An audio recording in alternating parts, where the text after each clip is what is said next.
Okay, so um,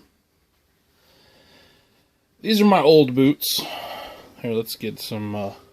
Where's my light? There we go. Some light on the subject. These are my old boots. They're Wolverine Heron Kilty boots.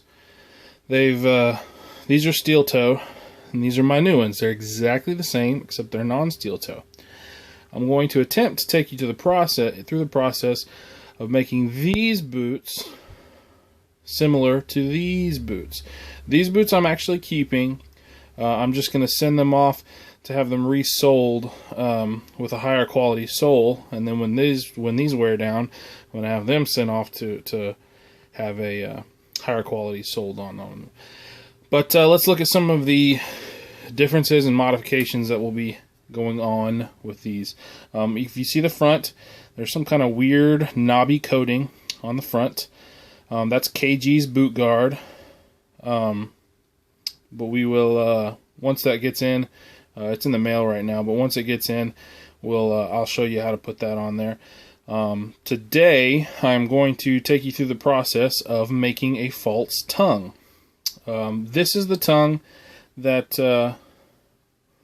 comes with it. It's very short, as you can see. I'm sorry about the glare. That's bright. Hold on. We'll try this a different way. Take it over here. Put it in the light. This is the tongue that comes with it, and it's good. It's thick leather. It's heavy duty, but it's not long enough. I mean, the point of a false tongue is to come up high. You can see on this one, the false tongue I made for it, how high it comes all the way to where the eyelets stop and the speed lace eyelets start. It comes all the way up to there. And you see I have it extending past the original little shorty one to where it covers more of the boot. The whole idea behind this is you want to protect the tongue from the laces abrading against it.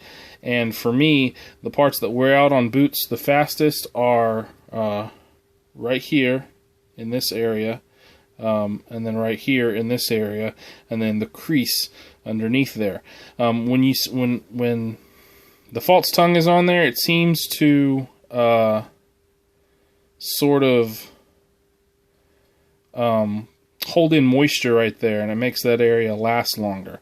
So today we're going to make a set of false tongues for these new Wolverine Heron boots. So we'll come over here. This is one of the false tongues that I made, pulled out of the boot. You can see it's got all kind of bumpiness and stuff, but it's actually in really good shape. It's very supple because it's got, you know, probably a year's worth of Oberknofs, heavy duty LP, and mink oil and whatnot put into it. It's actually, I believe it's the same leather as this. This is just a piece of leather I have.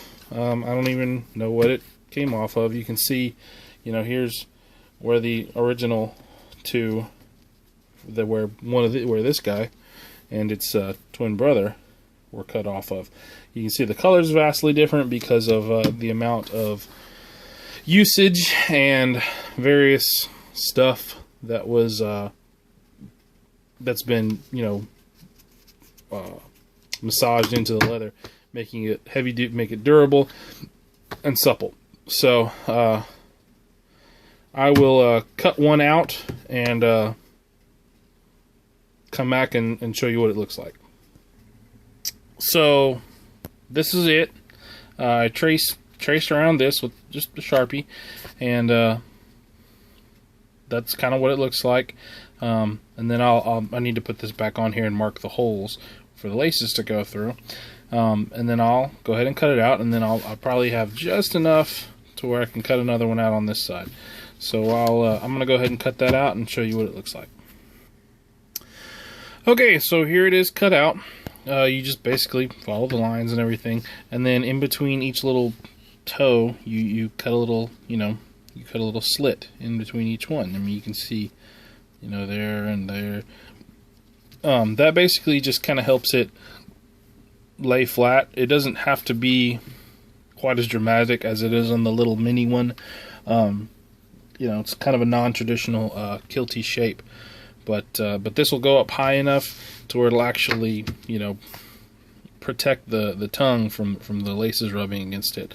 Give me a second, and I'll grab my my leather punch, and I will show you how to punch these 2 holes. Well, so of course I couldn't find my my leather punch, so I just took a drill bit. I actually have a little hole right here in the desk, and I just drilled a little 9/64 hole into each of those where it was marked before for the laces to go through. Those will actually kind of burnish themselves and wallow out over time. That's why you don't want to go too big, like 1/4 inch or 1/8 inch. You want to go fairly small, because they will kind of stretch out over time. It just needs to barely be big enough for a lace to go through.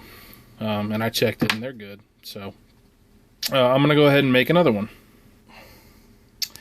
And so that is 2 new false tongues from my new Wolverine boots made up. I had just enough leather to do them.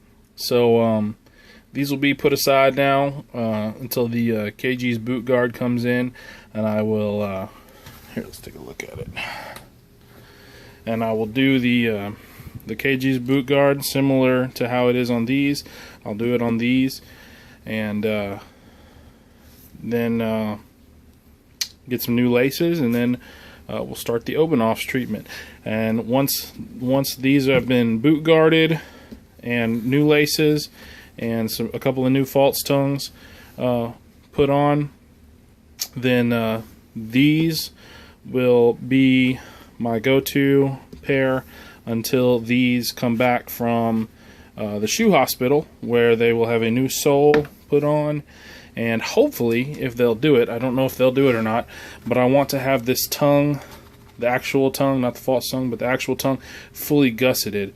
Right now, if you look at these, it's a if you look at these, it's a half gusset. See, this doesn't. It's not the gusset. The part that's one piece only comes up to where the eyelets are. It doesn't come all the way up to the top, and I would rather do that. That helps keep debris and stuff from getting into your boot. It also once you have a good base of waterproofing on it, like these, then it helps. It definitely keeps water. Like on these, if water comes up past right about there, then it'll go in through here, and it will get into the boot, and your feet will get wet. So hopefully they can put me a fully gusseted tongue all the way up to the top, replace all this stuff here, and then put me on like a good Vibram sole. This is the crap sole that came on them. It's starting to peel off. Like, see, there's pieces falling off and everything like that. So hopefully they can put me on a good Vibram sole and bring the gusset on the tongue all the way to the top. And then once these come back, if all that's been done, then these will be go back to being my work boots, and then these will just kind of rotate back and forth between them. These are going to be my primary work boots because they are steel toe, and these are not steel toe. So these will be a little more comfortable, but these will be a little more protective.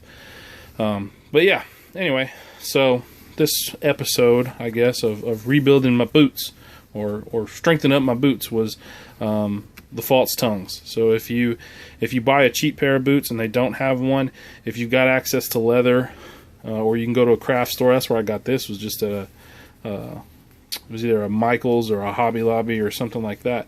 But you get you some leather and just make you some false tongues, and it'll actually make your it'll protect your laces, and it will protect the inside tongue of your boot, and it will also give you a little more protection if for some reason something did slash through right there. That's just one more layer of leather. So highly suggest you do that if you can. If not, you know, hey, buy some whites or some Westcos, or have some custom boots made, and then they'll probably take care of that for you. You don't have to worry about it. But I don't have $600 to spend on boots. These are These were $89.99. I think these were $89.99 when I bought them. And to me, they are almost as good as those Westcos, especially if these if the shoe hospital will do the modifications to these that I want for a decent price, then I think I'll have Westco quality or White's quality in a, you know, a cheap, relatively cheap pair of boots. So anyway, thanks for watching, guys, and more to come on converting these to be my super boot. Thanks. Bye.